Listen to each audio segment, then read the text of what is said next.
Hello guys! Magandang umaga. Ayan, magluluto tayo ng ulam. Eto, magpapaksiw tayo ng isda. Naglagay lang ako ng luya, bawang, sibuyas, isda, pamintang buo, pamintang durog. Tapos, nilagyan ko ng okra, suka, toyo, suka, asin.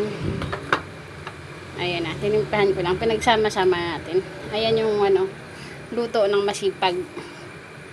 Pinagsama-sama lahat na sangkap. O, diba? Time consuming kasi. May pwede pa tayong gawin habang kulo tayo ng isda. Ng paksiw. Ayan na guys.